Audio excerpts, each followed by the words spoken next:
आहे.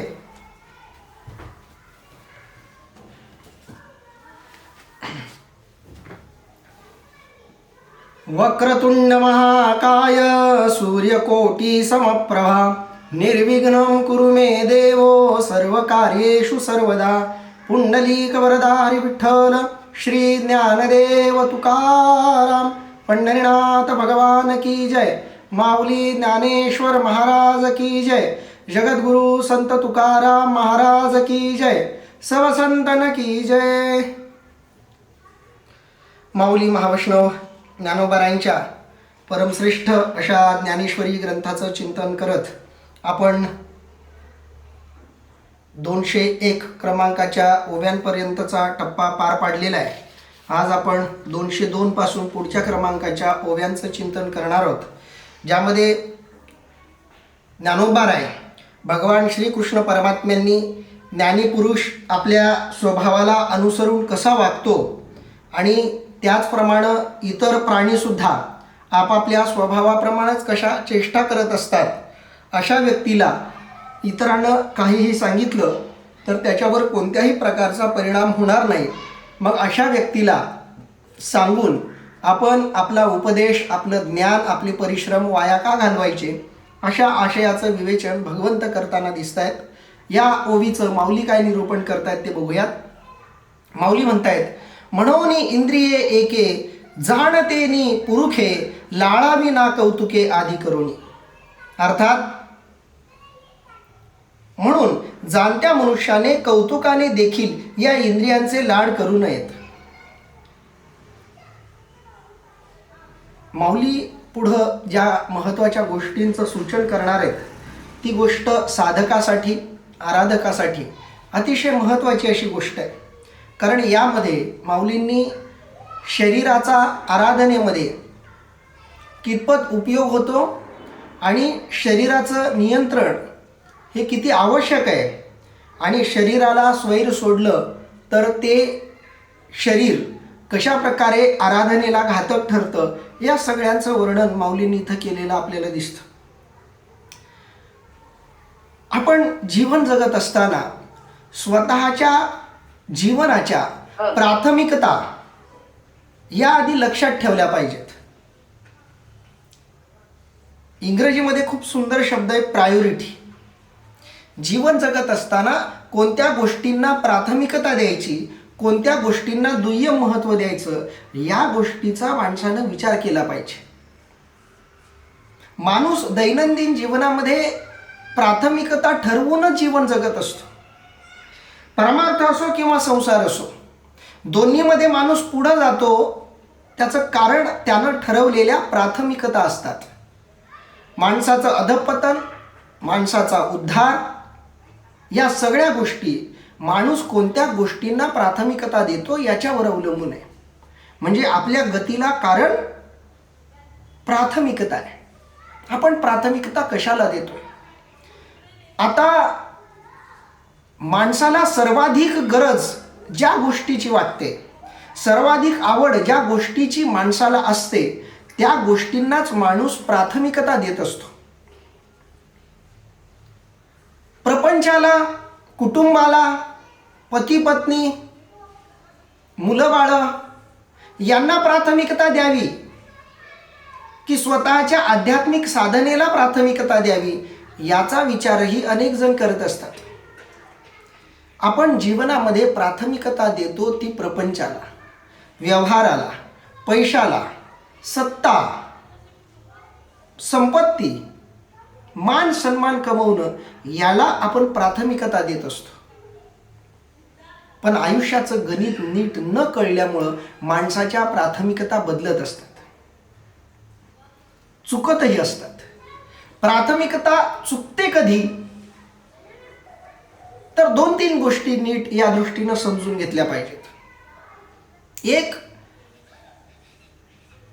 जेव्हा वेळ कमी असतो, जेव्हा साधनं पुरेशी नसतात,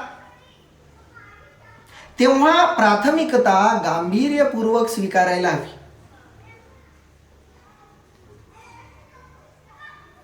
व्यवहार असो किंवा परमार्थ असो, दोघांमध्ये सुद्धा प्राथमिकतेवर भर देणं, प्राथमिकता ठरवणं ही गोष्ट अतिशय आवश्यक असते. संतांच्या आणि सामान्य माणसाच्या जीवनाची किंवा त्यांनी आयुष्यात दिलेल्या प्राथमिक गोष्टींची तुलना केली तर आपल्याला हा विषय अधिक स्पष्ट करून सांगता येईल. संतांच्या दृष्टीनं प्राथमिकता कशाला होती? जगद्गुरू तुकोबारायांचं जीवनचरित्र आपण तपासलं तर तुकोबारायांच्या जीवनामध्ये प्राथमिकता त्यांनी कशाला दिली? स्वतःच्या आध्यात्मिक उन्नतीला, स्वतःच्या आत असलेल्या विकारांच्या निरसनाला, स्वतःत असलेल्या दोषांच्या उच्चाटनाला, जगाच्या, इतरांच्या, परक्यांच्या लौकिक आध्यात्मिक हिताकरता तुकोबाराय झटले. कारण त्यांना तुकोबारायांनी प्राथमिकता दिली. स्वतःच्या प्रपंचाकडेच तुकोबारायांनी दुर्लक्ष केलं.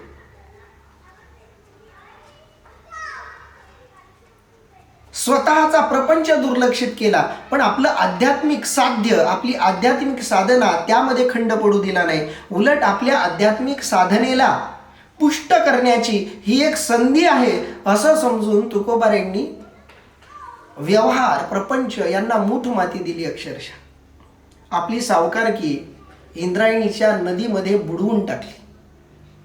व्यवहाराला प्राथमिकता दिली नाही. कारण 1628ला जेव्हा दुर्गादेवी नावाचा दुष्काळ आला तेव्हा तुकोबारायांना ह्या गोष्टीची गरज वाटली की आता आपल्याकडं जे काही आहे ते आपण इतरांना वाटलं पाहिजे, इतरांना दिलं पाहिजे. कारण प्राथमिकता वेगळी होती. तुकोबारायांच्याच काळात इतर लोक जी होती त्या लोकांनी सुद्धा दुष्काळामध्ये इतरांना अधिकाधिक कसं लुटता येईल या दृष्टीनं प्रयत्न करून बघितलेले होते. कोरोनाच्या काळामध्ये सुद्धा काही लोकांचं दातृत्व बाहेर आलं आणि काही लोकांचं पापी मन बाहेर आलं. काहींनी कोरोना ही संधी मानून लोकांना जेवढं लुबाडता येईल तेवढं लुबाडलं, जेवढे पैसे कमावता येतील तेवढे कमावले. आणि काहींनी ही वेळ दानाची आहे, मदतीची आहे, इतरांसाठी जगण्याची आहे असं समजून काहींनी कोरोनामध्ये चांगली कामं केली, पुण्यात्मक कामं केली. हा फरक, हा भेद कशामुळे झाला, कशामुळे हा भेद दिसला? त्याचं महत्वाचं कारण आहे प्राथमिकता. तुम्ही जर स्वतःच्या आत्मिक उन्नतीला प्राथमिकता देणार असाल तर आपोआपच तुम्ही भौतिक प्रगतीला, स्वार्थाला, इतरांच्या अहिताला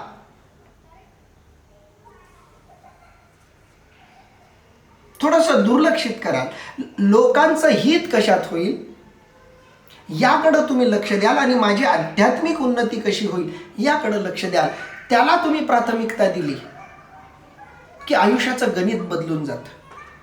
अगदी यू टर्न म्हणतो आपण तशी गती, तसं वलय, तसं वळण मिळतं आयुष्याला प्राथमिकता बदलली की. वाल्या कोळ्यानं आधी कुटुंबाला, प्रपंचाला प्राथमिकता दिली म्हणून तो ब्रह्महत्येसारखी पातकं करत होता. नारदांनी उपदेश केल्यावर प्राथमिकता बदलली. महत्व कुणाला यायला लागलं?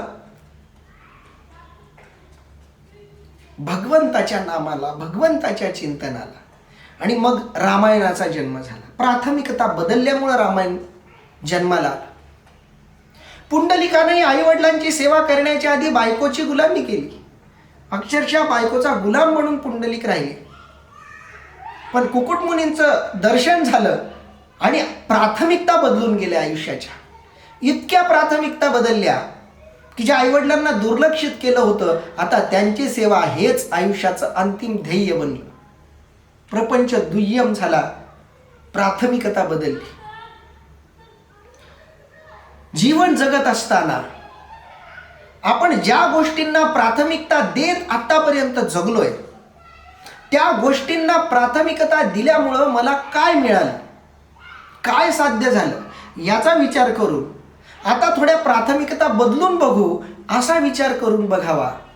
म्हणजे काहीतरी नवं वेगळं आयुष्यात घडू शकतं, आपल्याला काहीतरी नवं असं मिळू शकतं. संपत्ती कमवण्यात अनेकांनी आयुष्य घालवलं.